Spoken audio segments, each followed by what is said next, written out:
दुनिया में जहां कहीं भी, जिन देशों में भी भ्रष्टाचार पर अंकुश लगाया गया है, दुनिया के जो सबसे ईमानदार देश हैं, जो सबसे ईमानदार व्यवस्था है, फिनलैंड है, स्वीडन है, डेनमार्क है, न्यूजीलैंड है, उन व्यवस्थाओं को अगर आप ध्यान से जाकर देखिएगा, वहां पर लोगों ने वहां की व्यवस्था में 4 बात को किया है। पहला बात, लोगों ने ईमानदार प्रत्याशियों को चुनकर भेजा है।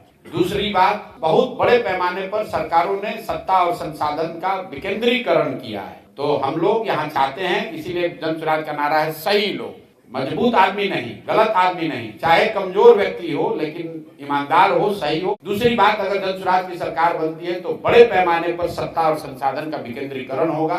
कम से कम 1/3 विकास की राशि पंचायती राज व्यवस्था के चुने हुए प्रतिनिधियों के जरिए खर्च की जाए। तीसरी बात, जन भागीदारी, जो भी योजना बनती है उसमें जनता को पता तो चले कि उनका अधिकार क्या है। और चौथा जो उसका पिलर है, बड़े पैमाने पर टेक्नोलॉजी का प्रयोग। जैसे आप देखिए, सरकार यहाँ जबरदस्ती स्मार्ट मीटर लगा रही है बिजली का।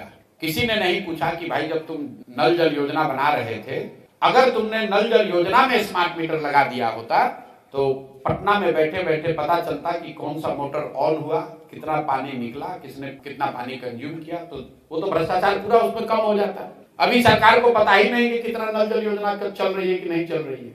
तो ये 4 जो सिद्धांत हैं, राजनीतिक लड़ाई में, लोकतांत्रिक लड़ाई में शुचिता आए, इसके लिए अच्छे लोगों का चुनाव, जो लोग चुनकर आए, व्यवस्था बने, उसमें बड़े स्तर पर सत्ता और संसाधन का विकेंद्रीकरण, तीसरा जन भागीदारी, और चौथा बड़े पैमाने पर टेक्नोलॉजी का प्रयोग। इन 4 चीजों से बिहार में बहुत बड़े स्तर पर भ्रष्टाचार पर अंकुश लगाया जा सकेगा। इसलिए नहीं कि मैं कह रहा हूं, क्योंकि दुनिया में इस बात का प्रमाण है कि जिन देशों में भी, जिन राज्यों में भी भ्रष्टाचार पर अंकुश लगाया गया है, वो इन्हीं 4 माध्यमों से ये अंकुश लगाया जाएगा।